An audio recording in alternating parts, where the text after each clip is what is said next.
अध्याय 13 जीव और समष्टियां। हमारे जैविक विश्व में लुभावनी विविधता और आश्चर्यजनक जटिलता है।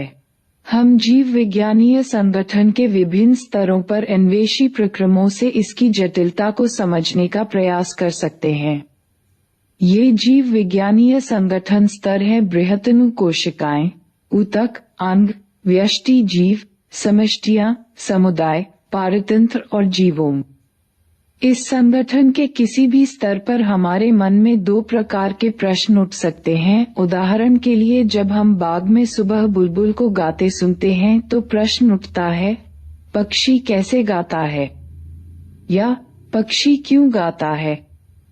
कैसे प्रकार के प्रश्नों में प्रक्रम के पीछे क्रियाविधि जानने की जिज्ञासा है, जबकि क्यों प्रकार के प्रश्नों में प्रक्रम का महत्व तलाशा जाता है। इस उदाहरण में पहले प्रश्न का उत्तर पक्षी में वाक्यंत्र और कंपमान अस्थि का प्रचालन हो सकता है, जबकि दूसरे प्रश्न के उत्तर में कहा जा सकता है कि प्रजनन ऋतु के दौरान पक्षी को अपने साथी से बात करने की आवश्यकता हो सकती है। जब आप अपने चारों ओर प्रकृति को वैज्ञानिक दृष्टिकोण से देखेंगे तो आपके मन में निश्चित रूप से दोनों प्रकार के अनेक दिलचस्प प्रश्न उठेंगे। रात को खिलने वाले फूल आमतौर पर सफेद क्यों होते हैं? भ्रमर को कैसे पता चलता है कि किस फूल में मकरंद है?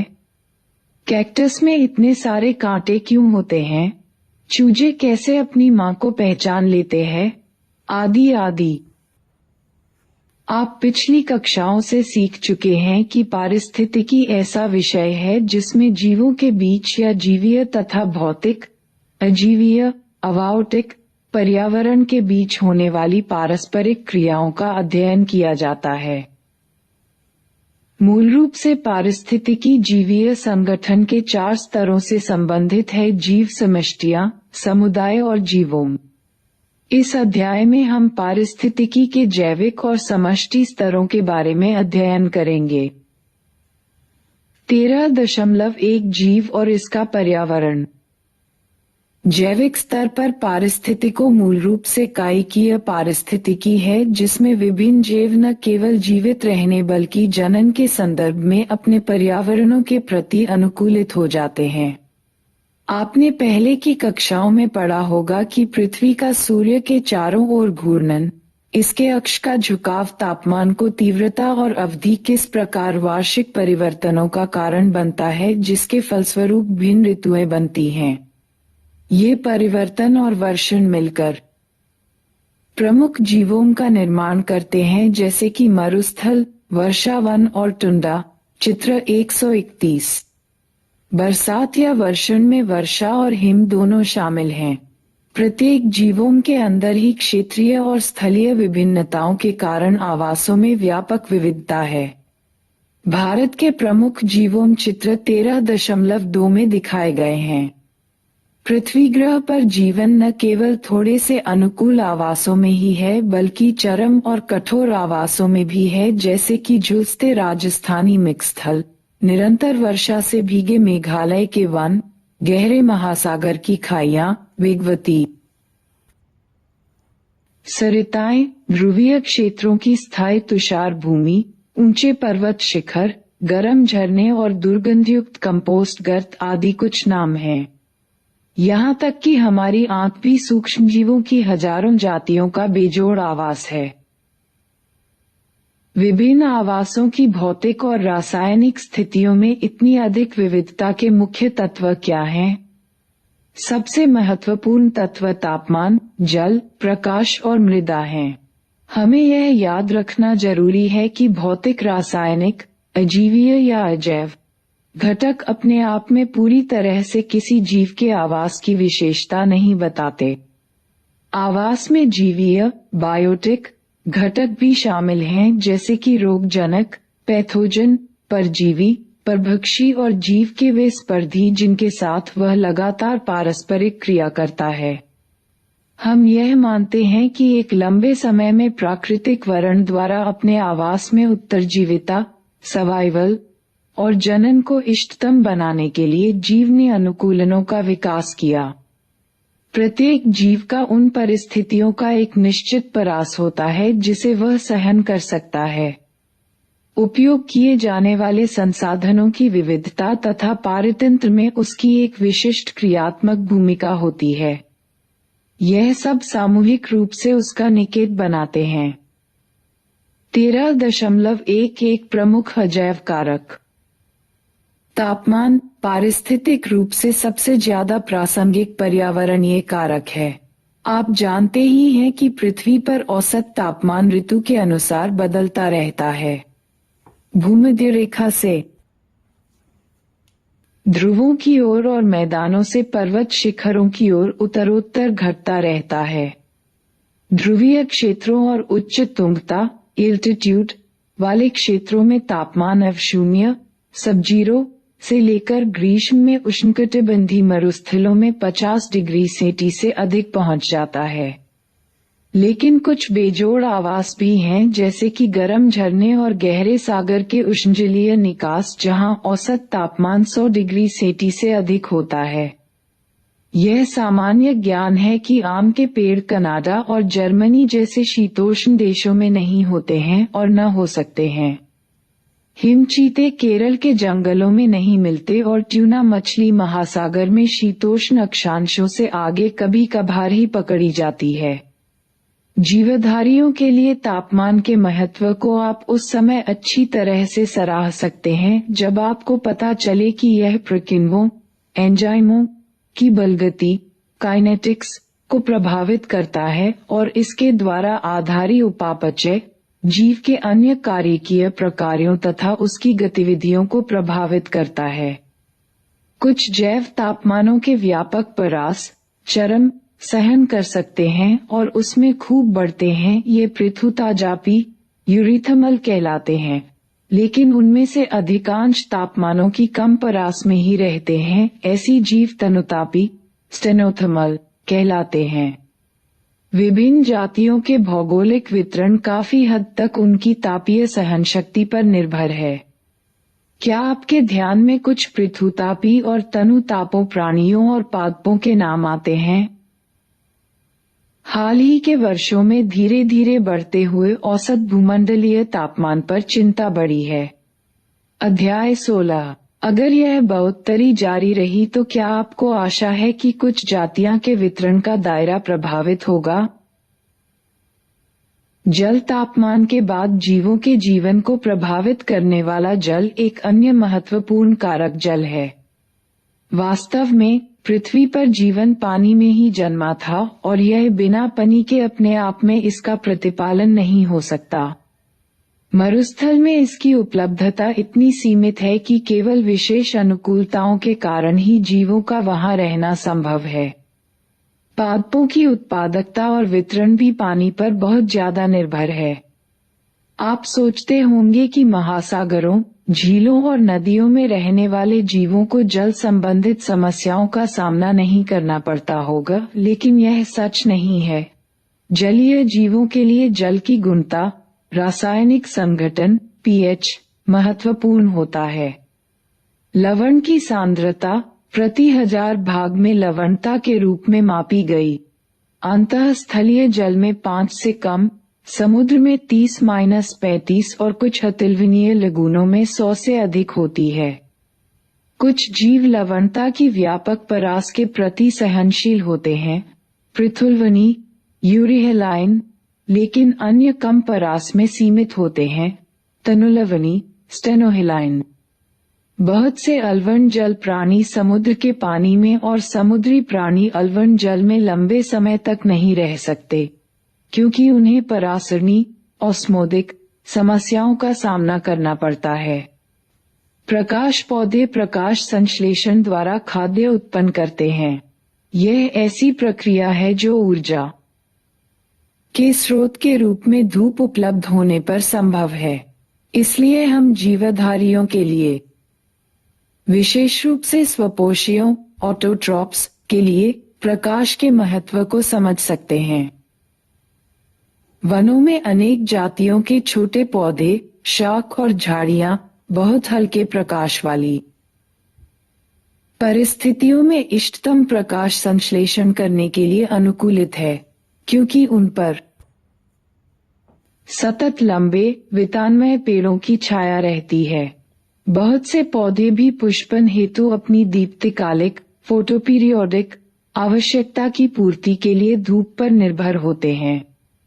बहुत से प्राणियों के लिए भी प्रकाश इस रूप में महत्वपूर्ण है कि वे प्रकाश की तीव्रता और अवधि, दीप्तिकाल में दैनिक तथा मौसमी विभिन्नताओं को अपनी चारे की खोज, फोरेजिंग, जनन और प्रवासी गतिविधियों का समय तय करने के लिए संकेत के रूप काम में लाते हैं। पृथ्वी पर प्रकाश की उपलब्धता तापमान से निकट से संबंधित है, क्योंकि दोनों का स्रोत सूर्य है। लेकिन महासागरों की गहराई 500 मीटर से अधिक में पर्यावरण निरंतर अंधकार में रहता है और वहां रहने वालों को यह मालूम नहीं है कि सूर्य नामक खगोलीय ऊर्जा का कोई स्रोत भी है। तब उनकी ऊर्जा का स्रोत क्या है?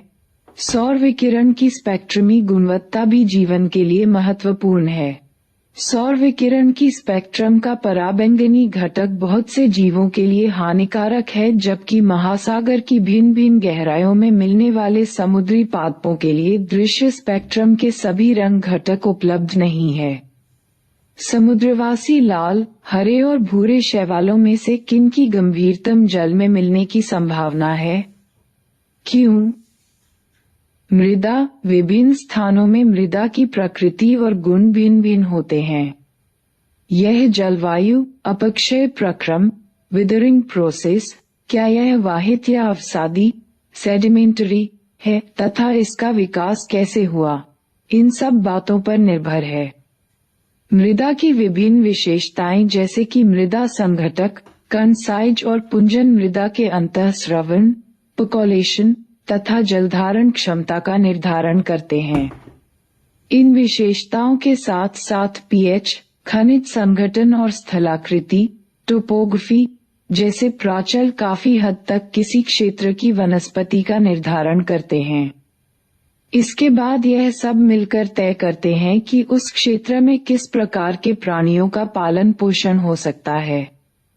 इसी प्रकार जलीय पर्यावरण, अवसादी विशेषताएं प्रायः वहां पनपने वाले नितलस्थ प्राणियों के प्रकार का निर्धारण करती हैं। अजीवीय कारकों के प्रति अनुक्रियाएं। यह अनुभव कर लेने के बाद कि अनेक आवासों को अजीवीय परिस्थितियां कभी न कभी सशक्त रूप से परिवर्तित हो सकते हैं, अब हम पूछते हैं, इस तरह के आवासों में रहने वाले जीव दबाव वाली परिस्थितियों का कैसे सामना करते हैं या कैसे उन परिस्थितियों में रहने की युक्ति ढूंढ लेते हैं? लेकिन इस प्रश्न का उत्तर देने का प्रयास करने से पहले हमें यह पूछना चाहिए कि आखिर अत्यधिक परिवर्तनशील बाहरी पर्यावरण जीवों को क्यों परेशान करता है। व्यक्ति यह आशा करेगा कि अपने अस्तित्व के लाखों सालों के दौरान अनेक जातियों ने अपेक्षाकृत स्थिर स्थायी आंतरिक शरीर के भीतर ही पर्यावरण विकसित कर लिया होगा। यह आंतरिक पर्यावरण सारे जैव रासायनिक अभिक्रियाओं, रिएक्शंस और कार्यकीय प्रक्रियाओं को अधिकतम दक्षता से होने देता है और इस प्रकार जातियों को तंदुरुस्ती को बढ़ाता है। उदाहरण के लिए यह निरंतरता शरीर के इष्टतम तापमान और शरीर के तरल पदार्थों के परासरणी सांद्रण के रूप में हो सकता है। तब आदर्शतः जीव को अपने आंतरिक पर्यावरण समस्थापन होम्योस्टेसिस कहा जाने वाला प्रक्रम की स्थिरता कॉन्स्टेंसी बनाए रखने का प्रयास करना चाहिए, भले ही परिवर्ती बाह्य पर्यावरणीय परिस्थितियां उसके समस्थापन को बिगाड़ना चाहें। इस महत्वपूर्ण संकल्पना को स्पष्ट करने के लिए हम एक सादृश्य की चर्चा करते हैं। मान लीजिए कोई व्यक्ति परिवेश का तापमान 25 डिग्री से होने पर सर्वोत्तम रूप से कार्य कर सकता है और जब बाहर झुलसाने वाली गर्मी होने या जमा देने वाली ठंड होने पर भी अपने निष्पादन को सर्वोत्तम बनाए रखना चाहता है। यह घर में कार में यात्रा करते हुए और अपने कार्यस्थल पर गर्मियों में वातानुकूलित एयर कंडीशनर और सर्दियों में तापक हीटर का प्रयोग करके ऐसा किया जा सकता है। तब भले ही उसके बाहर का मौसम कुछ भी हो, उसका निष्पादन हमेशा अधिकतम होगा। यहाँ व्यक्ति का समस्थापन कार्यकीय साधनों के बजाय कृत्रिम साधनों द्वारा हासिल किया जाता है। दूसरे जीव इन स्थितियों में कैसे रह सकते, विभिन्न संभावनाओं का ध्यान करना चाहिए। चित्र 13.31 का नियमन करना। कुछ जीव समस्थापन कार्यकीय, कभी कभी व्यवहारिक भी साधनों द्वारा बनाए रखते हैं, जिससे शरीर का तापमान, परासरणी सांद्रण आदि स्थिर रहता है। सभी पक्षी और स्तनधारी और बहुत थोड़े से निम्न कशेरुकी और कुछ अकशेरुकी जातियां वास्तव में ऐसा नियमन, ताप नियमन और परासरण नियमन बनाए रखने में सक्षम हैं। विकासवादी जीव वैज्ञानिकों का विश्वास है कि स्तनधारियों की सफलता इस कारण है कि ये शरीर का तापमान स्थिर बनाए रखने में सक्षम है, चाहे वे अंटार्कटिका में रहे या सहारा के रेगिस्तान में। अधिकतर स्तनधारियों द्वारा अपने शरीर के तापमान को नियमित करने के लिए जो क्रियाविधि अपनाई जाती है वह वैसी ही है जैसी कि मानव अपनाते हैं। हम शरीर का तापमान 37 डिग्री सेल्सियस स्थिर रखते हैं। ग्रीष्म ऋतु में जब बाहर का तापमान हमारे शारीरिक तापमान से अधिक होता है तब हमें बेहद पसीना आता है। गर्मी के फलस्वरूप पसीना के वाष्प बनकर उड़ने से होने वाला शीतलन वैसा ही है जैसे कि डेजर्ट कूलर चलने पर शरीर का तापमान कम हो जाता है। शीत ऋतु जब पर्यावरणीय तापमान 37 डिग्री सेल्सियस से बहुत कम होता है, हम कांपने लगते हैं, जो एक प्रकार का व्यायाम है जिससे ऊष्मा पैदा होती है और शरीर का तापमान बढ़ जाता है। लेकिन पौधों में आंतरिक तापमान को स्थिर बनाए रखने के लिए ऐसी कोई क्रियाविधि नहीं होती। ख. संरूपण रखना। प्राणियों की बहुत बड़ी संख्या, लगभग 99%, और लगभग सभी पौधे स्थिर आंतरिक पर्यावरण नहीं बनाए रख सकते। उनके शरीर का तापमान परिवेशी तापमान के अनुसार बदलता रहता है। जलीय प्राणियों में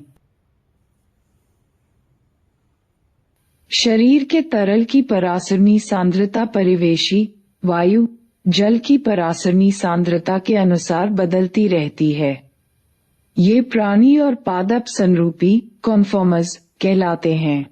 जीव के लिए स्थिर आंतरिक पर्यावरण के लाभ को देखते हुए हमें यह अवश्य पूछना चाहिए कि ये संरूपी विकसित होकर नियामक क्यों नहीं बने। हमने ऊपर जिस मानव सादृश्य का उदाहरण दिया है उसे स्मरण कीजिए। कितने लोग नहीं चाहते हैं कि उनके पास भी वातानुकूलक हो, और कितने हैं जो वास्तव में उसे खरीद सकते हैं। बहुत से लोग गर्मी के महीनों में केवल पसीना निकल जाने देते हैं और उपानुकूलतम सबऑप्टिमम निष्पादन से ही संतोष कर लेते हैं। बहुत से जीवों के लिए ताप नियमन सबऑप्टिमल ऊर्जा के संदर्भ में खर्चीला है। यह बात मंजोरू, श्रिप और गुंजन पक्षी जैसे छोटे प्राणियों के मामले में विशेष रूप से सच है। ताप हानि या ताप लाभ पृष्ठीय क्षेत्रफल सरफेस एरिया का प्रकार्य है। चूंकि छोटे प्राणियों का पृष्ठीय क्षेत्रफल उनके आयतन की अपेक्षा ज्यादा होता है, इसलिए जब बाहर ठंड होती है तो उनके शरीर की ऊष्मा बहुत तेजी से कम होती है। ऐसी स्थिति में उन्हें उपापचय मेटाबॉलिज्म द्वारा शरीर की ऊष्मा पैदा करने के लिए काफी ऊर्जा खर्च करनी पड़ती है। यह मुख्य कारण है कि बहुत छोटे प्राणी विरले ही ध्रुवीय क्षेत्रों में पाए जाते हैं। विकास क्रम के दौरान स्थिर आंतरिक पर्यावरण बनाए रखने की लागत और लाभ का विचार किया जाता है। कुछ जातियों ने नियमन करने की क्षमता विकसित कर ली है, लेकिन केवल सीमित परास वाली पर्यावरणीय परिस्थितियों में। यदि पर्यावरणीय परास ज्यादा हो तो वे केवल संरूपण करते हैं। अगर दबाव भरी बाहरी परिस्थितियां स्थान विशेष में हैं अथवा केवल थोड़ी अवधि के लिए हैं तो जीव के पास दो अन्य विकल्प हैं।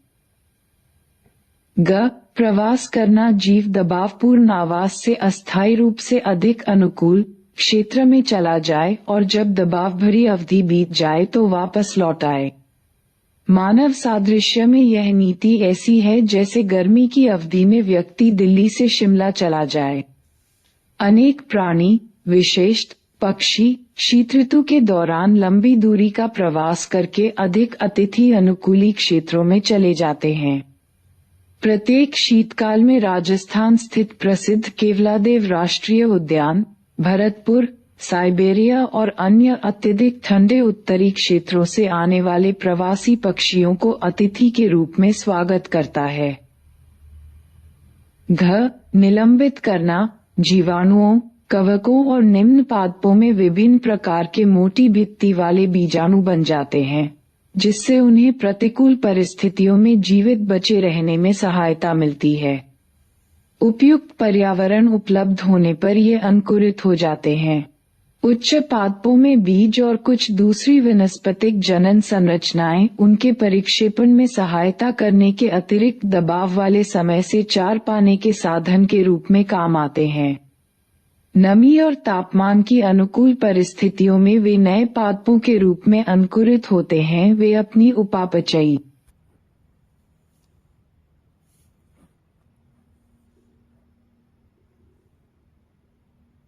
सक्रियता को कम कर और प्रसुप्ति डोर्मेंसी अवस्था में जाकर ऐसा करते हैं, और प्राणियों में अगर जीव प्रवास नहीं कर सकता तो वह समय में पलायन करके दबाव से बचता है। शीत ऋतु में भालुओं की शीत निष्क्रियता हाइबरनेशन में जाना तथा उस समय पलायन से बचाव करने का जाना पहचाना मामला है।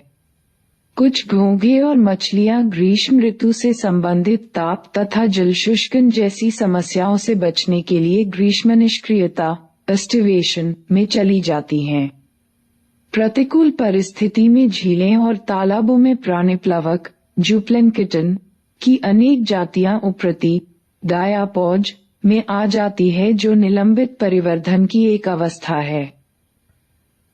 अनुकूलन अपने पर्यावरण को चरम परिस्थितियों का सामना करने के लिए हमने जीवों को उपलब्ध अनेक विकल्पों को अपनाते देखा है, जहां कुछ जीव विशेष कार्यकीय सामंजस्य द्वारा अनुक्रिया करने में समर्थ होते हैं, जबकि दूसरे जीव व्यवहारिक अनुक्रिया द्वारा करते हैं। अस्थायी रूप से कम दबाव भरे आवास में प्रवास करके ये अनुक्रियाएं वास्तव में उनका अनुकूलन भी हैं। इसलिए हम अनुकूलन की परिभाषा इस प्रकार कर सकते हैं, यह जीव का कोई एक ऐसा गुण आकारिकीय, कार्यकीय, व्यवहारिक है जो उसे अपने आवास में जीवित बने रहने और जनन करने के योग्य बनाता है। अनेक अनुकूलन लंबे समय की विकास यात्रा के बाद विकसित हुए हैं और आनुवंशिकतः स्थिर हो गए हैं। जल के बाह्य स्रोत न होने पर उत्तरी अमेरिका के मरुस्थल में कंगारू चूहा अपनी जल की आवश्यकता की पूर्ति अपनी आंतरिक बसा के ऑक्सीकरण, जिसमें जल एक उप उत्पाद है, से पूरी करने में सक्षम है। इसमें अपने सूत्र को सांद्रित करने की क्षमता भी है, जिससे उत्सर्जी पदार्थों को हटाने के लिए जल के न्यूनतम आयतन काम में लाई जाती है। अनेक मरुस्थलीय पौधों की पत्तियों की सतह पर मोटी उपत्वचा क्यूटिकल होती है और उनके धंसे हुए रंध्र स्टोमेटा गहरे गर्त में व्यवस्थित होते हैं, ताकि वाष्पोत्सर्जन ट्रांसपिरेशन द्वारा जल की न्यूनतम हानि हो। उनके प्रकाश संश्लेषी CAM मार्ग भी विशेष प्रकार के होते हैं, जिसके कारण वे अपने रंध्र दिन के समय बंद रख सकते हैं। कुछ मरुस्थली पादपों जैसे नागफनी, ओप्शिया, कैक्टस आदि में पत्तियां नहीं होती, बल्कि वे कांटे की रूप में रूपांतरित हो जाती हैं और प्रकाश संश्लेषण का प्रकार चपटे तनों द्वारा होता है। ठंडी जलवायु वाले स्तनधारियों के कान और पाद आमतौर पर छोटे होते हैं ताकि ऊष्मा की हानि न्यूनतम हो। यह एलना का नियम कहलाता है। ध्रुवीय समुद्रों में सील जैसे जलीय स्तनधारियों में उनकी त्वचा के नीचे बसा तिमिवसा बल्ब की मोटी परत होती है, जो ऊष्मारोधी इंसुलेटर का काम करती है और शरीर की ऊष्मा हानि को कम करती है। कुछ जीवों के अनुकूलन कार्य होते हैं जिसकी वजह से वे दबावपूर्ण परिस्थितियों के प्रति शीघ्र अनुक्रिया करते हैं। अगर आपको कभी उच्च तुंगता वाले क्षेत्र में जाने का मौका मिले 3.500 मीटर से अधिक मनाली के पास रोहतांग दर्रा, तिब्बत में मानसरोवर, तो आपने तुंगता बीमारी का अवश्य अनुभव किया होगा। इस बीमारी के लक्षण है मिचलो, थकान और हृदय स्पंदन में वृद्धि। इसका कारण यह है कि उच्च तुंगता वाले क्षेत्र में वायुमंडलीय दाब कम होता है, इसलिए शरीर को पर्याप्त ऑक्सीजन नहीं मिलती। लेकिन धीरे धीरे आप पर्यानुकूलित एक्लेमेटाइज्ड हो जाते हैं और आपको तुंगता बीमारी का अनुभव नहीं होता। आपके शरीर ने इस समस्या का समाधान कैसे किया? आपका शरीर कम ऑक्सीजन उपलब्ध होने की क्षतिपूर्ति लाल रुधिर कोशिका का उत्पादन बढ़ाकर, हीमोग्लोबिन की बंधनकारी क्षमता घटाकर और श्वसन दर बढ़ाकर लेता है। हिमालय के ऊंचे क्षेत्रों में अनेक जनजातियां रहती हैं। पता लगाएं कि क्या मैदानी इलाकों में रहने वाले लोगों की तुलना में उन जनजातियों में सामान्यतया लाल रुधिर कोशिका की संख्या या कुल हीमोग्लोबिन ज्यादा होती है।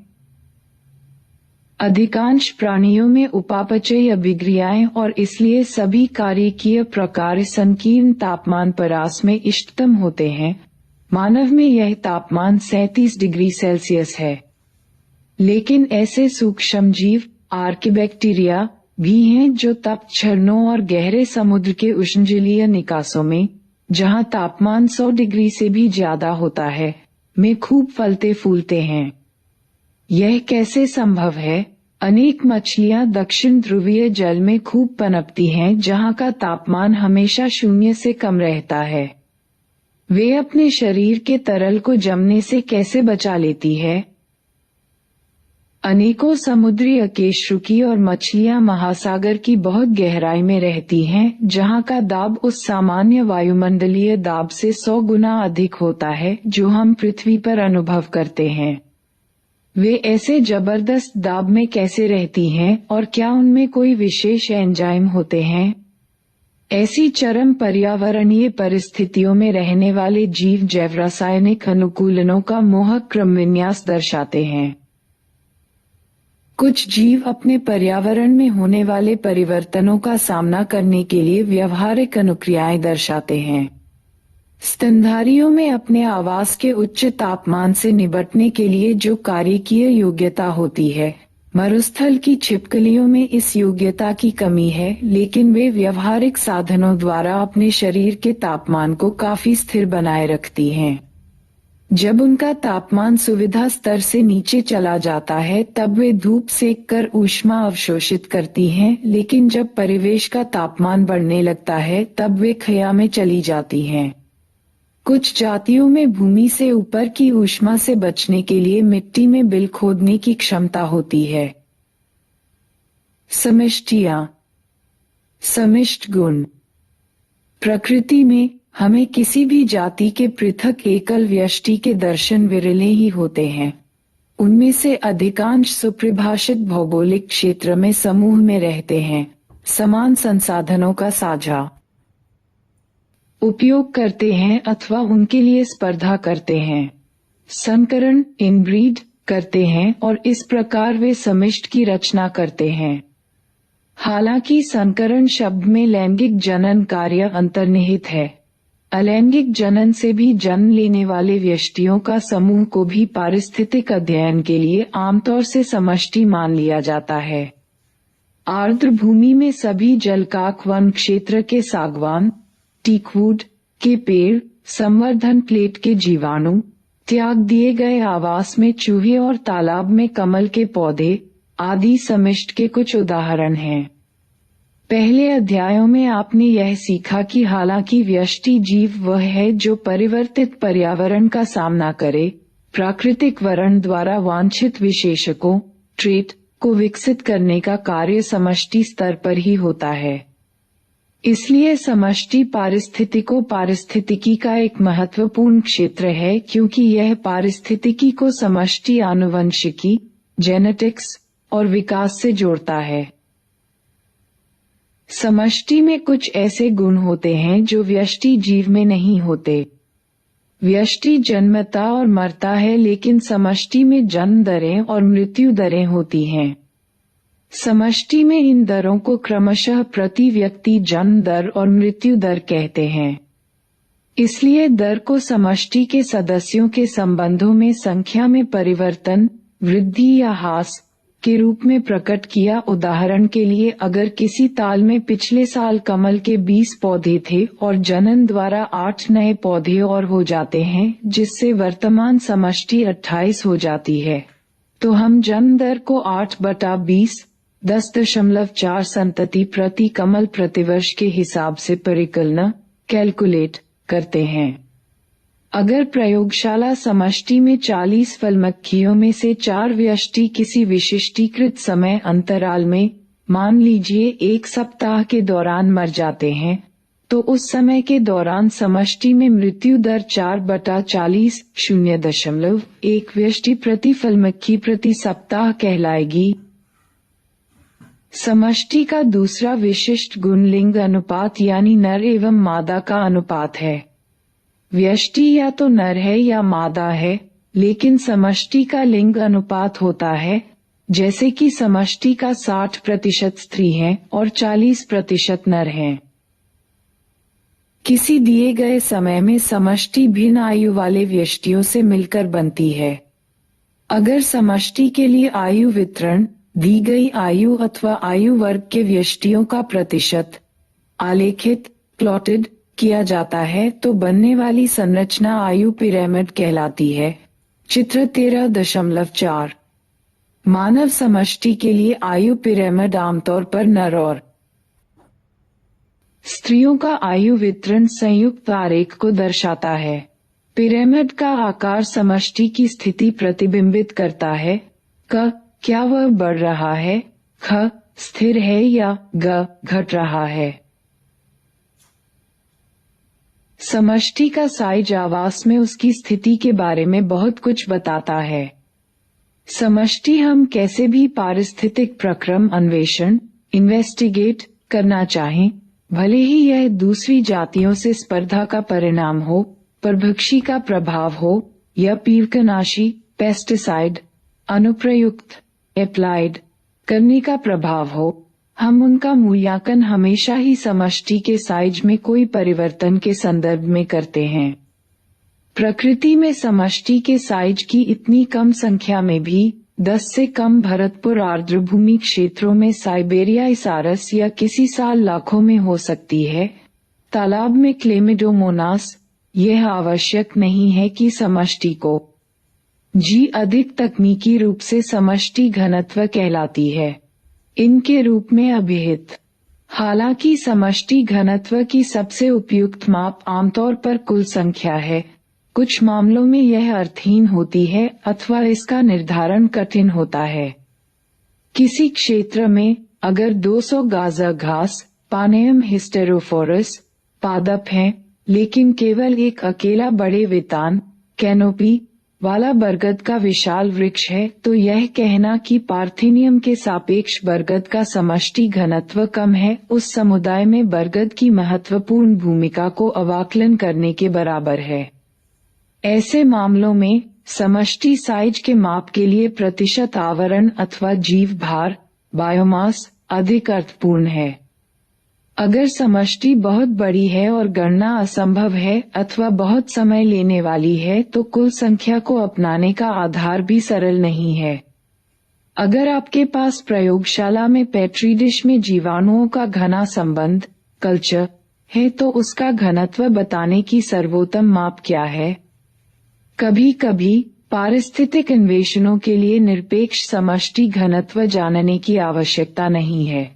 आपेक्षिक घनत्वों से भी उद्देश्य की पूर्ति भली भांति हो जाती है।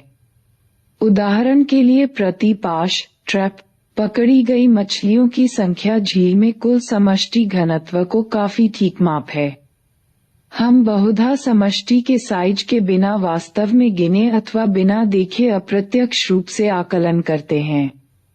हमारे राष्ट्रीय उद्यानों और बाघ आरक्षितियों रिजर्वन्स में बाघ गणना प्रायः पग चिन्हों और मल गुटिकाओं पैलेट आधारित होती है। 13.22 समष्टि वृद्धि। किसी जाति के लिए समष्टि की साइज स्थैतिक प्राचल नहीं है। यह समय समय पर बदलता रहता है, जो विभिन्न कारकों पर आहार उपलब्धता, परभक्षण दाब और मौसमी परिस्थितियों पर निर्भर करता है। वास्तव में ये परिवर्तन हमें समष्टि में क्या घटित हो रहा है, इसका कुछ बोध कराते हैं। क्या समष्टि घनत्व बढ़ रहा है या घट रहा है? अंतिम कारण कुछ भी रहे हों, परंतु दी गई अवधि के दौरान दिए गए आवास में समष्टि का घनत्व 4 मूलभूत प्रक्रमों प्रोसेस में घटता बढ़ता है। इन चारों में से 2 जन्मदर और आप्रवासन समष्टि घनत्व को बढ़ाते हैं और 2 मृत्युदर तथा उत्प्रवासन इसे घटाते हैं। जन्मदर से मतलब समष्टि में जन्मी उस संख्या से है जो दी गई अवधि के दौरान आरंभिक घनत्व में जुड़ती है। मृत्युदर यह दी गई अवधि समष्टि में होने वाली मौतों की संख्या है। आप्रवासन उसी जाति के व्यष्टियों की वह संख्या है जो दी गई समय अवधि के दौरान आवास में कहीं और से आए। उत्प्रवासन समष्टि के व्यष्टियों की वह संख्या है जो दी गई समयावधि के दौरान आवास छोड़कर कहीं और चले गए हैं। इसलिए अगर समय पर समष्टि घनत्व n है तो समय 1 पर इसका घनत्व n = n जोड़ b जोड़ i d जोड़ a 1 जोड़ 1 है। ऊपर दिए गए समीकरण चित्र 13.5 से आप देख सकते हैं कि अगर जन्म लेने वालों की संख्या जमा आप्रवासियों की संख्या b जोड़ 1, मरने वालों की संख्या जमा उत्प्रवासियों की संख्या d जोड़ a से अधिक है तो समष्टि घनत्व बढ़ जाएगा, अन्यथा यह घट जाएगा। सामान्य परिस्थितियों में समष्टि घनत्व को प्रभावित करने वाले कारकों में जन्म और मृत्यु सबसे महत्वपूर्ण है। दूसरे 2 कारक विशेष परिस्थितियों में ही महत्वपूर्ण बन जाते हैं। उदाहरण के लिए, अगर आवास की बस्ती अभी बनी है तो जन्म दरों की अपेक्षा आप्रवासन समष्टि की वृद्धि में अधिक महत्वपूर्ण है। वृद्धि मॉडल क्या किसी समष्टि की वृद्धि समय के साथ कोई विशिष्ट और प्रागुक्ति योग्य प्रतिरूप दर्शाती है? हम अपने देश में मानव समष्टि की अनियंत्रित वृद्धि और इससे जन्मी समस्याओं से चिंतित हैं और इसलिए अगर प्रकृति में भिन्न प्राणी समष्टियां इसी तरह वृद्धि करती हैं अथवा वृद्धि पर कुछ नियंत्रण दर्शाती हैं, इस बारे में हमारी जिज्ञासा स्वाभाविक है। समष्टि वृद्धि को कैसे नियंत्रित रखा जा सकता है, इस बारे में शायद हम प्रकृति से 1-2 बातें सीख सकते हैं। चरघातान की वृद्धि किसी समष्टि की अबाधित वृद्धि के लिए स्पष्टता। संसाधन, आहार और स्थान उपलब्ध होना अत्यावश्यक है। आदर्शतः आवास में जब संसाधन असीमित होते हैं तो प्रत्येक जाति में संख्या में वृद्धि कर सकने को अपनी जन्मजात शक्ति को पूरी तरह अनुभव करने की योग्यता होती है, जैसा कि डार्विन ने अपने प्राकृतिक वर्ण के सिद्धांत को प्रतिपादित करते हुए प्रेक्षित किया। तब समष्टि चरघातान की एक्सपोनेंशियल अथवा ज्यामितीय ज्योमेट्रिकल शैली में वृद्धि करती है।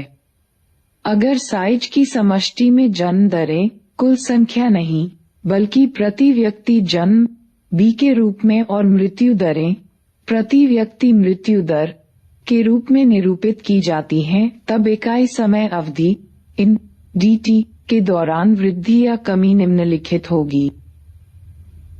डन dt = bd एक्शन मान लीजिए बैड, तब डन dtrn इस समीकरण में प्राकृतिक वृद्धि की इंट्रिंसिक दर कहलाती है और समष्टि वृद्धि पर किसी भी जैविक अथवा अजीवीय कारक के प्रभाव को निर्धारित करने के लिए बहुत महत्वपूर्ण प्राचल है।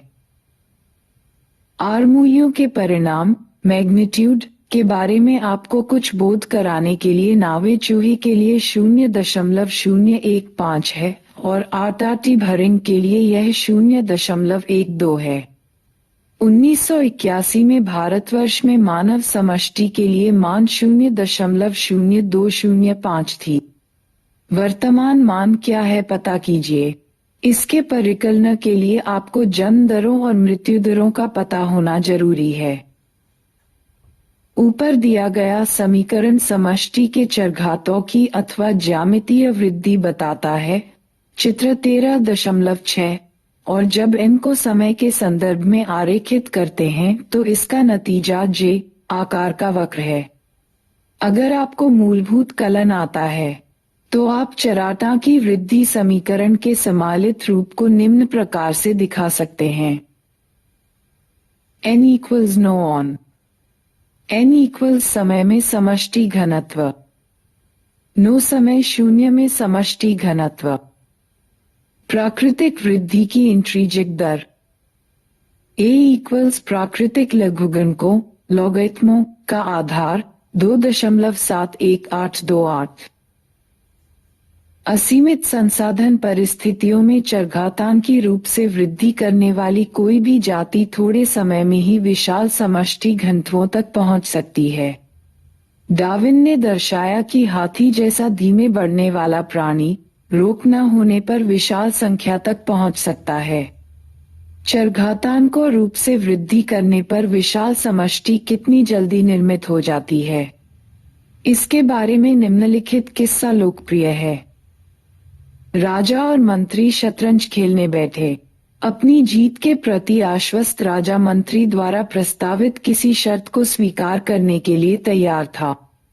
मंत्री ने नम्रतापूर्वक कहा कि अगर वह जीत गया तो वह गेहूं के केवल कुछ दाने लेगा जिसकी मात्रा शतरंज की बिसात के पहले खाने वर्ग में 1 दाना, तब दूसरे खाने में 2, तीसरे में 4, चौथे में 8 और इस प्रकार दानों को पिछली मात्रा से दुगना करते हुए अगले खानों में रखते जाना है जब तक कि सभी 64 खाने भर नहीं जाते।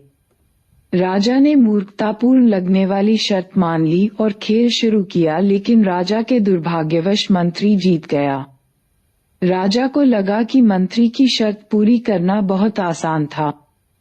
उसने पहले खाने में 1 दाना रखकर शुरुआत की और मंत्री द्वारा सुझाई गई प्रक्रिया के अनुसार अन्य खानों को भरता गया, लेकिन बिसात के आधे खाने भरने तक राजा ने अनुभव किया कि उसके राज्य में उत्पादित सारे गेहूं मिलकर भी सभी 64 वर्गों को नहीं भर पाएंगे। अब छोटे से पैरामीशियम के बारे में सोचिए जो केवल एक व्यष्टि से आरंभ करके द्विविभाजन बाइनरी फिशन द्वारा प्रतिदिन संख्याओं को दुगुना करता रहता है, और कल्पना कीजिए कि 64 दिनों में इसकी समष्टि साइज दिमाग को चकरा देने वाली हो जाएगी, बशर्ते असीमित आहार और स्थान उपलब्ध होता रहे। ख. संभार तंत्र लॉजिस्टिक वृद्धि प्रकृति में किसी भी समष्टि के पास इतने असीमित संसाधन नहीं होते कि चरघातांक की वृद्धि होती रहे। इसके कारण सीमित संसाधनों के लिए व्यष्टियों में प्रतिस्पर्धा होती है। आखिर में योग्यतम व्यष्टि जीवित बना रहेगा और जनन करेगा। अनेक देशों की सरकारों ने भी इस तथ्य को समझा है और मानव समष्टि वृद्धि को सीमित करने के लिए विभिन्न प्रतिबंध लागू किए हैं। प्रकृति में दिए गए आवास के पास अधिकतम संभव संख्या के पालन पोषण के लिए पर्याप्त संसाधन होते हैं, इससे आगे और वृद्धि संभव नहीं है। उस आवास में उस जाति के लिए इस सीमा को प्रकृति की पोषण क्षमता मान लेते हैं। किसी आवास में सीमित संसाधनों के साथ वृद्धि कर रही समष्टि आरंभ में पश्चाताप प्रावस्था लैग फेज दर्शाती है। उसके बाद त्वरण और मंदन और अंततः अनंत स्पर्शी प्रावस्थाएं आती हैं, जब समष्टि घनत्व पोषण क्षमता तक पहुंच जाती है। समय 1 के संदर्भ में n का आरेख प्लॉट से सिग्माइड वक्र बन जाता है। इस प्रकार की समष्टि वृद्धि बिस्टपल लॉजिस्टिक वृद्धि चित्र 13.5 कहलाता है और निम्नलिखित समीकरण द्वारा वर्णित है। Done dt equals run knots k, जहां समय पर समष्टि घनत्व प्राकृतिक वृद्धि की इंट्रिंसिक दर k equals पोषण क्षमता। अधिकांश प्राणियों की समष्टियों में वृद्धि के लिए संसाधन परिमित फाइनाइट हैं और देर सबेर सीमित होने वाले हैं, इसलिए लॉजिस्टिक वृद्धि मॉडल को अधिक यथार्थपूर्ण माना जाता है। सरकारी जनगणना से भारतवर्ष के लिए पिछले 100 वर्षों के समष्टि आंकड़े एकत्रित कीजिए, उन्हें आरेखित कीजिए और जांचिए कि कौन सा वृद्धि प्रतिरूप स्पष्ट है। 13.23 जीवन वृत्त विभिन्नता। समष्टियां जिस आवास में रहती हैं उसमें अपनी जनन योग्यता, जिसे डार्विनी योग्यता डार्विनियन फिटनेस भी कहा जाता है, उच्च मान को अधिकतम बनाने के लिए विकसित होती हैं। खास प्रकार के वरण दबाव सेंट में जीव सर्वाधिक दक्ष जनन युक्ति की ओर विकास करते हैं। कुछ अपने जीवन काल में केवल एक बार प्रजनन करती है, प्रशांत महासागरीय सामन मछली और बांस, जबकि अन्य अपने जीवन काल में कई बार प्रजनन करती हैं। अधिकांश पक्षी और स्तनधारी कुछ छोटी साइज की संतति बहुत बड़ी संख्या में उत्पन्न करती हैं, ऑयस्टर और पेलेजिक मछलियां, जबकि दूसरी बड़ी साइज की संतति कम संख्या में उत्पन्न करती हैं। पक्षी और स्तनधारी। इसलिए योग्यता को अधिकतम करने के लिए कौन वांछनीय है? पारिस्थितिकविज्ञों का सुझाव है कि जीवों के जीवन वृत्त विशेषक ट्रेट जिस आवास में वे रहते हैं उसके अजीवीय और जीवीय घटकों द्वारा लगाए गए प्रतिबंधों के संदर्भ में विकसित होते हैं।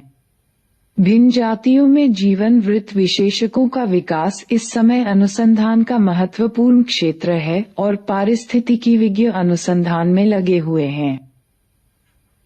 13.24 समष्टि पारस्परिक क्रियाएं। क्या आप पृथ्वी पर किसी ऐसे प्राकृतिक आवास के बारे में सोच सकते हैं जहां केवल एक ही जाति का वास हो?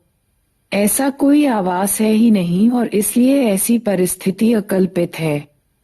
किसी भी जाति के लिए न्यूनतम आवश्यकता एक और जाति की है जिसको वह भोजन के रूप में ले सके। पादप जाति भी जो अपना आहार स्वयं बनाती है, अकेली जीवित नहीं रह सकती। इसे मृदा के कार्बनिक पदार्थ को तोड़ने और अकार्बनिक पोषकों को इसके अवशोषण के लिए लौटने के लिए मृदा के सूक्ष्मजीवों की जरूरत पड़ती है। इसके अलावा बिना प्राणी एजेंट के पादप परागण की व्यवस्था कैसे करेगा? यह स्पष्ट है कि प्रकृति में प्राणी, पादप और सूक्ष्मजीव न तो पृथक रह सकते हैं और न ही रहते हैं, बल्कि जैव समुदाय बनाने के लिए विभिन्न तरीकों से परस्पर क्रिया करते हैं। न्यूनतम समुदायों में भी अनेक परस्पर क्रियाशील अनुबंधताएं होती हैं, हालांकि सभी बंधताएं आसानी से दिखाई नहीं देती। अंतरजातीय पारस्परिक क्रियाएं दो भिन्न जातियों की समष्टियों की पारस्परिक क्रिया से उत्पन्न होती हैं। वे क्रियाएं एक जाति या दोनों जातियों के लिए हितकारी, हानिकारक या उदासीन, न हानिकारक न लाभदायक हो सकती हैं। लाभदायक पारस्परिक क्रियाओं के लिए चिन्ह तथा हानिकारक के लिए चिन्ह और उदासीन के लिए चिन्ह से दर्शाएं। आइए अंतरजातीय पारस्परिक क्रियाओं के सभी संभावित परिणामों पर विचार करें। सारणी 13.1। एक दूसरे से पारस्परिक क्रिया में सहोपकारिता में दोनों जातियों को लाभ होता है और स्पर्धा में दोनों को हानि होती है। परजीविता और परभक्षण दोनों में केवल एक जाति को लाभ होता है, क्रमशः परजीवी और परभक्षी को, और पारस्परिक क्रिया दूसरी जाति, क्रमशः परपोषी और शिकार, के लिए हानिकारक है। ऐसी पारस्परिक क्रिया जिसमें एक जाति को लाभ होता है और दूसरी को न लाभ होता है न हानि। उसे सहभोजिता कहते हैं। दूसरी ओर अंतर्जातीय परजीविता में एक जाति को हानि होती है जबकि दूसरी जाति अप्रभावित रहती है। परभक्षण, परजीविता और सहभोजिता इन तीनों की एक साझा विशेषता है। पारस्परिक क्रिया करने वाली जातियां निकटता से साथ साथ रहती हैं। परभक्षण, यदि किसी समुदाय में पादपों को खाने के लिए प्राणी ही न हो तो स्वपोषी जीवों द्वारा स्थिर की गई उस सारी ऊर्जा का क्या होगा? परभक्षण को आप प्रकृति का ऐसा तरीका सोच सकते हैं जिसमें पादपों द्वारा स्थिर की गई ऊर्जा उच्चतर पोषी स्तरों को स्थानांतरित होती है। जब हम परभक्षी और शिकार के बारे में सोचते हैं तो शायद बाघ और हरिण का उदाहरण सहज ही हमारे दिमाग में आता है, लेकिन बीज को खाने वाली गोरैया भी परभक्षी से कम नहीं। हालांकि पौधों को खाने वाले प्राणियों को शाकाहारी के रूप में अलग श्रेणी में रखा जाता है, लेकिन सामान्य पारिस्थितिक संदर्भ में वे भी परभक्षी से ज्यादा भिन्न नहीं हैं। पोषी स्तरों तक ऊर्जा स्थानांतरण के लिए सानाल कंड्यूट के रूप में कार्य करने के अलावा परभक्षी एक दूसरी महत्वपूर्ण भूमिका भी निभाते हैं। वे शिकार समष्टि को नियंत्रण रखते हैं। अगर परभक्षी नहीं होते तो शिकार जातियों का समष्टि घनत्व बहुत ज्यादा हो जाता और परितंत्र में अस्थिरता आ जाती।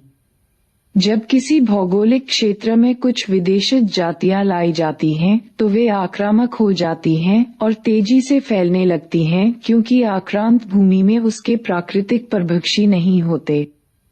1920 के आरंभ में ऑस्ट्रेलिया में लाई गई नागफनी ने वहां लाखों हेक्टेयर प्रक्षेत्र में तेजी से फैलकर तबाही मचा दी।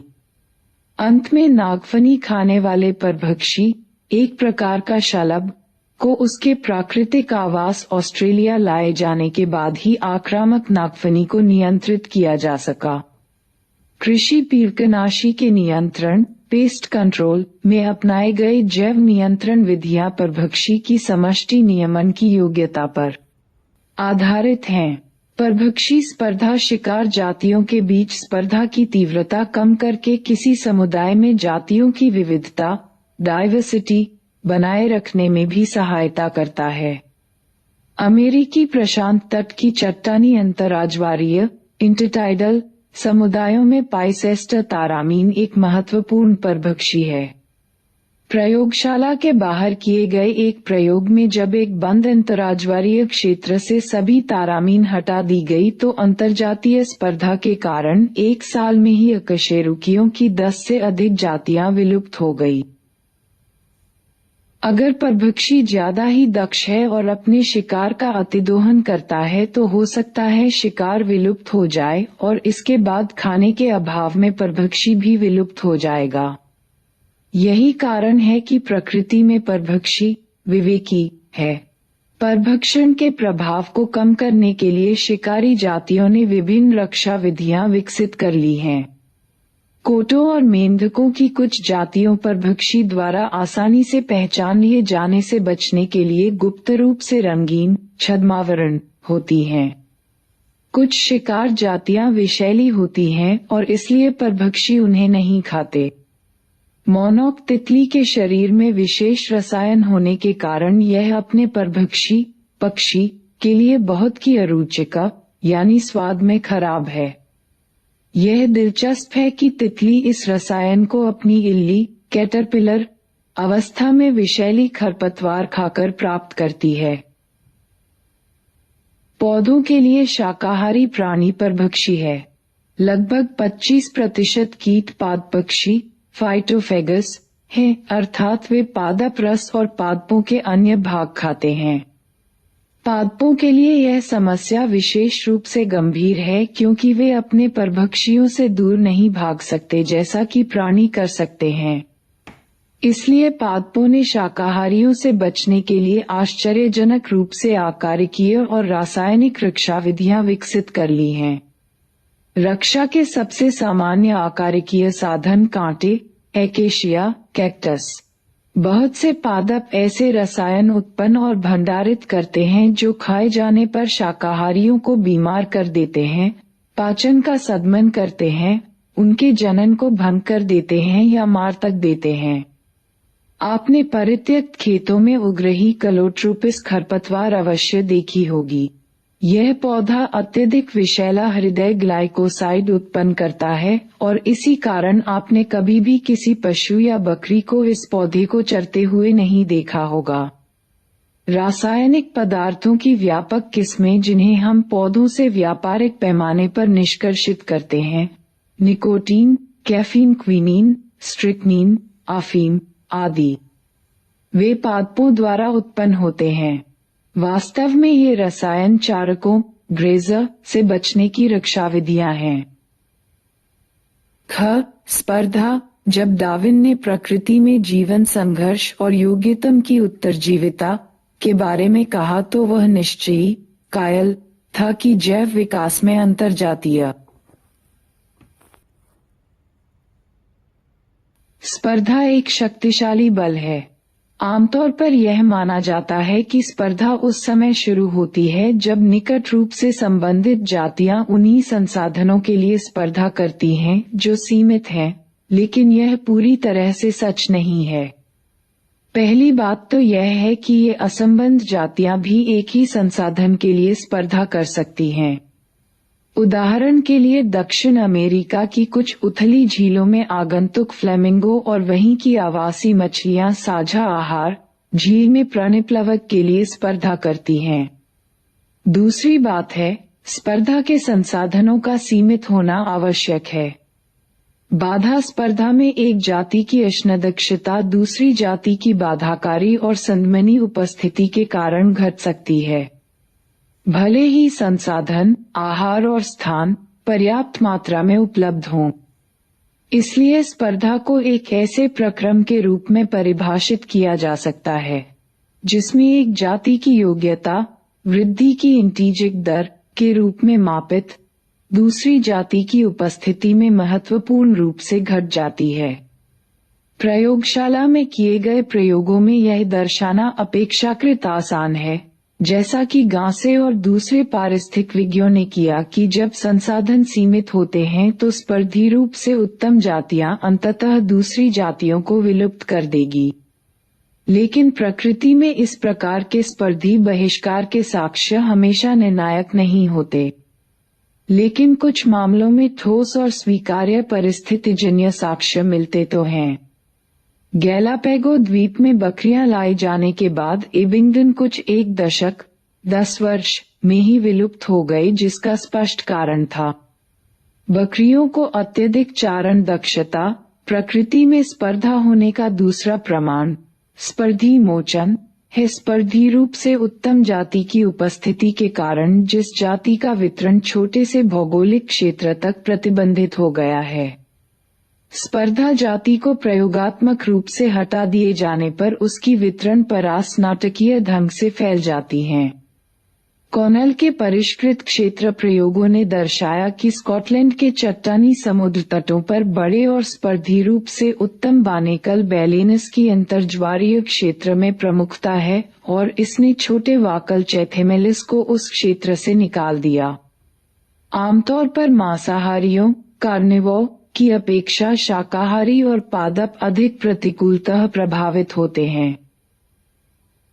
गांसे स्पर्धी अपवर्जन नियम यह बतलाता है कि एक ही तरह के संसाधनों के लिए स्पर्धा करने वाली दो निकटतम से संबंधित जातियां अनंतकाल तक साथ साथ नहीं रह सकती और स्पर्धी रूप से घटिया जाति अंततः विलुप्त कर दी जाएगी। ऐसा तभी होगा जब संसाधन सीमाकारी होंगे, अन्यथा नहीं। अधिक वर्तमान अध्ययन स्पर्धा के ऐसे घोर सामान्यीकरण को पुष्टि नहीं करते। वे प्रकृति में अंतर्जातीय स्पर्धा होने को नकारते तो नहीं, पर वे इस ओर ध्यान दिलाते हैं स्पर्धा सामना करने वाली जातियां ऐसी क्रियाविधि विकसित कर सकती हैं जो बहिष्कार की बजाय सह अस्तित्व को बढ़ावा दे। ऐसी एक क्रियाविधि संसाधन विभाजन है। अगर दो जातियों एक ही संसाधन के लिए स्पर्धा करती हैं तो उदाहरण के लिए वे अशन आहार के लिए भिन्न समय अथवा भिन्न चारण प्रतिरूप चुनकर स्पर्धा से बच सकती हैं। मैकार्थर ने दिखाया कि एक ही पेड़ पर रह रही फुदकी वार्बलर की 5 निकटतः संबंधित जातियां स्पर्धा से बचने में सफल रहीं और पेड़ की शाखाओं और वितान पर कीट शिकार के लिए तलाशने की अपनी चारण गतिविधियों में व्यवहारिक भिन्नताओं के कारण साथ साथ रह सकीं। परजीविता यह मानते हुए कि जीवन के परजीवी प्रणाली में रहने और खाने की मुफ्त व्यवस्था है, तो यह आश्चर्य की बात नहीं है कि परजीविता पादपों से लेकर उच्च कोटि कशेरुकियों तक इतने अधिक वर्गीकीय समूहों में विकसित हुआ है। अनेक परजीवी परपोषी विशिष्ट के रूप में विकसित हुए हैं। वे परपोषी को केवल एक ही जाति पर परजीवी जीवन बिताते हैं।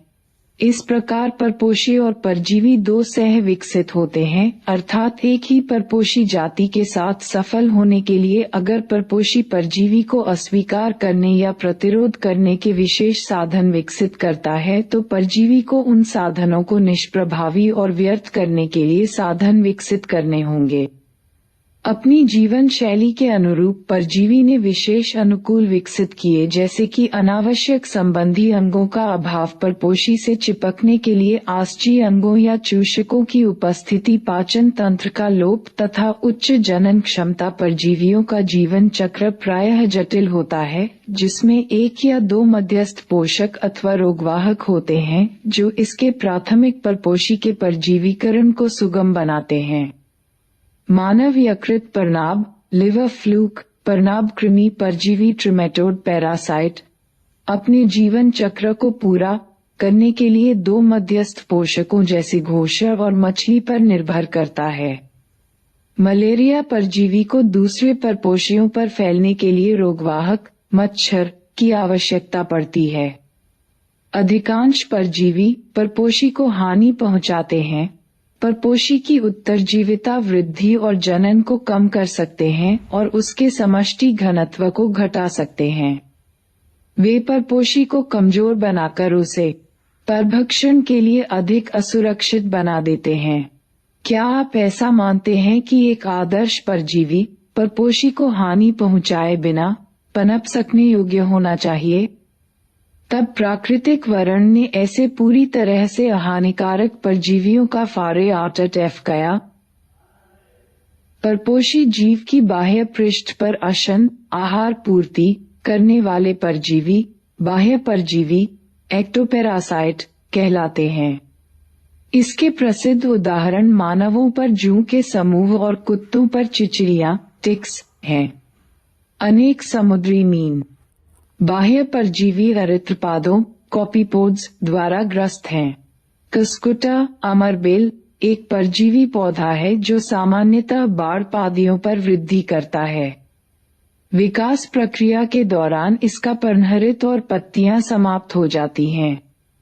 यह जिस पोषी पादप पर रहता है उसी से अपना पोषण लेता है। मादा मच्छर को परजीवी नहीं माना जाता, हालांकि जनन के लिए इसको हमारे रक्त की आवश्यकता पड़ती है। क्या आप बता सकते हैं क्यों? इसके विपरीत अंतः परजीवी एंडोपैरासाइट वे हैं जो परपोषी के शरीर में भिन्न स्थलों यकृत, वृक्क, फुफ्फुस, लाल रुधिर कोशिका आदि पर रहते हैं। उनके आकारिकीय और शारीरिक लक्षण अत्यधिक सरलीकृत होते हैं, जबकि उनके जनन शक्ति को बल देते हैं। पक्षियों में अंड परजीविता ब्रूड पैरासिटिज्म परजीविता का लुभावना उदाहरण है, जिसमें परजीवी पक्षी अपने अंडे परपोषी के घोंसले में देता है और परपोषी को उन अंडों को सेने इनक्यूबे देता है। विकास प्रक्रिया के दौरान परजीवी पक्षी के अंडे साइज और रंग में परपोषी के अंडों के सदृश विकसित हो गए, ताकि परपोषी पक्षी द्वारा विजातीय अंडों को पहचान लिए जाने और घोंसले से उन्हें निकाल दिए जाने की संभावना कम हो जाए। अपने आसपास के पार्क में प्रजनन ऋतु बसंत से ग्रीष्म ऋतु के दौरान कोयल को गतिविधियों का पीछा कीजिए और अंड परजीविता को होते हुए देखिए। सहभोजिता यह ऐसी पारस्परिक क्रिया है जिसमें एक जाति को लाभ होता है और दूसरी को न हानि न लाभ होता है। आम की शाखा पर अधिपादप एपीफाइट के रूप में उगने वाला ऑर्किड और खेल की पीठ को आवास बनाने वाले बानेकल को फायदा होता है, जबकि आम के पेड़ और हेल को उनसे कोई लाभ नहीं होता। पक्षी, बगुला और चारण पशु निकट साहचर्य में रहते हैं। यदि आप कृषि फार्म वाले ग्रामीण क्षेत्र में रहते हैं तो आपको यह दृश्य देखने को मिलेगा। सहभोजिता का यह उत्कृष्ट उदाहरण है। जहां पशु चरते हैं उसके पास ही बगुले भोजन प्राप्ति के लिए रहते हैं, क्योंकि जब पशु चलते हैं तो वनस्पति को हिलाते हैं और उसमें से कीट बाहर निकालते हैं। बगुले उन कीटों को खाते हैं, अन्यथा वनस्पतिक कीटों को ढूंढना और पकड़ना बगुले के लिए कठिन होता। सहभोजिता का दूसरा उदाहरण समुद्री एनेमोन दर्शन स्पर्शक स्टिंगिंग टेंटिकल होते हैं, जिसमें उनके बीच रहने वाली क्लाउन मछली का है। मछली को परभक्षियों से सुरक्षा मिलती है जो दर्शन स्पर्शकों से दूर रहते हैं। क्लाउन मछली से एनेमोन को कोई लाभ मिलता हो ऐसा नहीं लगता। अगर सहोपकारिता, इस पारस्परिक क्रिया से परस्पर क्रिया करने वाली दोनों जातियों को लाभ होता है। कवक और प्रकाश संश्लेषी शैवाल या साइनोबैक्टीरिया के बीच घनिष्ठ सहोपकारी म्यूचुअलिस्टिक संबंध का उदाहरण लाइकन में देखा जा सकता है। इसी प्रकार कवकों और उच्चकोटि पादपों की जड़ों के बीच कवकमूल माइकोराइजी साहचर्य है। कवक मृदा से अत्यावश्यक पोषक तत्वों के अवशोषण में पादपों की सहायता करते हैं, जबकि बदले में पादप कवकों को ऊर्जा उत्पादी कार्बोहाइड्रेट देते हैं। सहोपकारिता के सबसे शानदार और विकास की दृष्टि से लुभावने उदाहरण पादप प्राणी संबंध में पाए जाते हैं। पादपों को अपने पुष्प परागित करने और बीजों के प्रकीर्णन के लिए प्राणियों की सहायता चाहिए। स्पष्ट है कि पादप को जिन सेवाओं की अपेक्षा प्राणियों से है, उसके लिए शुल्क तो देना होगा। पुरस्कार अथवा शुल्क के रूप में परागणकारियों पॉलिनेटर को पराग, पॉलिनर और मकरंद नेक्टर तथा प्रकीर्णकों को रसीले और पोषक फल देते हैं। लेकिन परस्पर लाभकारी तंत्र की धोखेबाजी से रक्षा होनी चाहिए। उदाहरण के लिए ऐसे प्राणी जो परागण में सहायता किए बिना ही मकरंद चुराते हैं। अब आप देख सकते हैं कि पादप प्राणी पारस्परिक क्रिया में सहोपकारियों के लिए प्रायः सह विकास क्यों शामिल है, अर्थात पुष्प और इसके परागणकारी जातियों के विकास एक दूसरे से मजबूती से जुड़े हुए हैं। अंजीर के पेड़ों की अनेक जातियों में बर की परागणकारी जातियों के बीच मजबूत संबंध है। चित्र 13.7। इसका अर्थ यह है कि कोई दी गई अंजीर जाति केवल इसके साथी बर की जाति से ही परागित हो सकती है, बर की दूसरी जाति से नहीं। मादा बर फल को न केवल अंडनिक्षेपण अंडे देने के लिए काम में लेती है, बल्कि फल के भीतर ही वृद्धि कर रहे बीजों को डिम्बकों लार्वी के पोषण के लिए प्रयोग करती है। अंडे देने के लिए उपयुक्त स्थल की तलाश करते हुए बर अंजीर पुष्पक्रम इन्फ्लोरेसेंस को परागित करती है। इसके बदले में अंजीर अपने कुछ परिवर्धनशील बीज परिवर्धनशील बर के बिकों को आहार के रूप में देती है। ऑर्किड पुष्प प्रतिरूपों की आश्चर्यचकित कर देने वाली विविधता दर्शाते हैं, जिसमें से अनेक सही परागणकारी कीट भ्रमरों और गुंज मक्षिकाओं को आकर्षित करने के लिए विकसित हुए हैं, ताकि इसके द्वारा निश्चित रूप से परागण हो सके। चित्र 13.8। एक सभी ऑर्किड यह पुरस्कार पेश नहीं करते। ऑफिस नाम भूमध्य सागरीय मेडिटेरेनियन ऑर्किड मक्षिका बी के एक जाति परागण कराने के लिए लैंगिक कपट सेक्सुअल डिसीट का सहारा लेता है। इस पुष्प की एक पंखुड़ी साइज, रंग और चिन्हों में मादा मक्षिका से मिलती जुलती है। नर मक्षिका इसे मादा समझकर इसकी ओर आकर्षित होती है। पुष्प के साथ कूट, छह, मैथुन, स्यूडोपुलेट करती है। इस प्रक्रम के दौरान इस पर पुष्प से पराग झड़कर उस पर गिरते हैं। जब वही मक्षिका दूसरे पुष्प से कूट मैथुन करती है तो यहाँ शरीर पर लगे पराग डालती है और इस प्रकार पुष्प को परागित करती है। मगर विकास के दौरान किसी भी कारण से मादा मक्षिका का रंग प्रतिरूप जरा सा भी बदल जाता है तो परागण की सफलता कम रहेगी। अतः अर्किड पुष्प अपनी पंखुड़ी को मादा मक्षिका के सदृश बनाए रखते हैं। सारांश।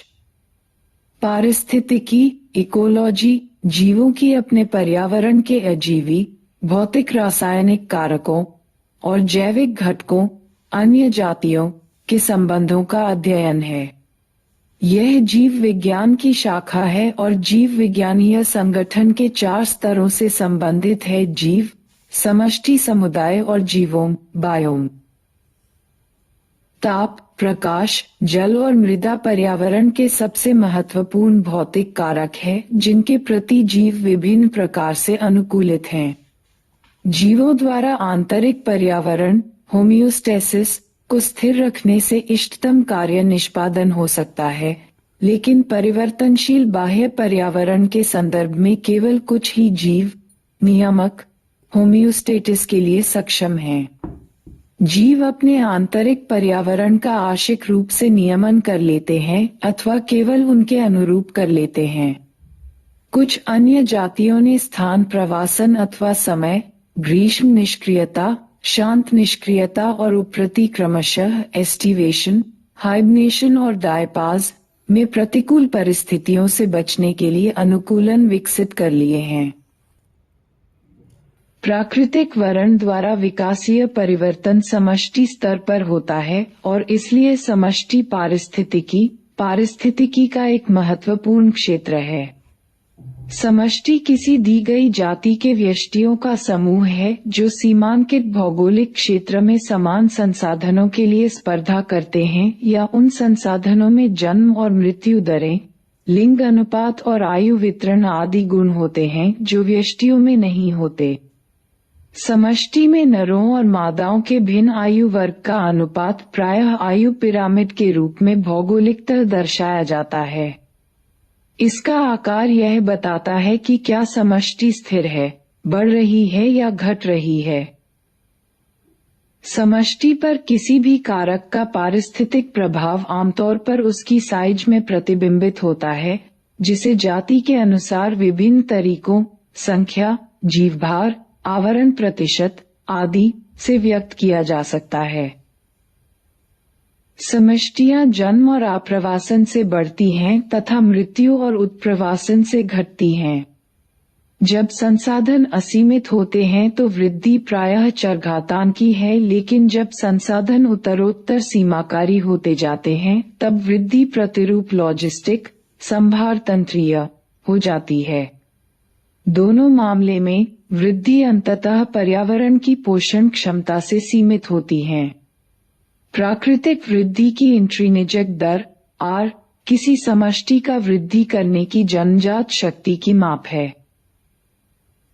प्रकृति में भिन्न जातियों की समष्टियां आवास में पृथक नहीं रहती, बल्कि कई तरह से पारस्परिक क्रिया करती हैं। दो जातियों के बीच पारस्परिक इन क्रियाओं को परिणाम के आधार पर स्पर्धा, दोनों जातियों को हानि होती है, परभक्षण और परजीविता जिसमें एक जाति को लाभ होता है जबकि दूसरी को हानि, सहभोजिता जिसमें एक को लाभ पहुंचता है और दूसरी अप्रभावित रहती है, अंतरजातीय परजीविता जिसमें एक को हानि होती है और दूसरा अप्रभावित रहता है, तथा सहोपकारिता जिसमें दोनों जातियों को लाभ होता है। परभक्षण एक बहुत महत्वपूर्ण प्रक्रम है जिसके द्वारा पोषी ऊर्जा अंतरण सुगम होता है और कुछ परभक्षी अपनी शिकार समष्टियों को नियंत्रित करने में सहायक होते हैं। पादप ने शाकाहार के विरुद्ध आकारिकीय और रासायनिक विविध रक्षा विधियां विकसित की हैं। स्पर्धा में ऐसा समझा जाता है कि उत्तम स्पर्धी घटिया स्पर्धी को विलुप्त कर देता है। स्पर्धी बहिष्कार सिद्धांत, लेकिन अनेक निकट संबंधित जातियों ने विभिन्न क्रियाविधियां विकसित की जो उनके सह अस्तित्व को सुगम बनाती हैं। कुछ प्रकृति में सहोपकारिता के कुछ सबसे आकर्षक मामले पादप परागणकारी पारस्परिक क्रिया में देखे जा सकते हैं।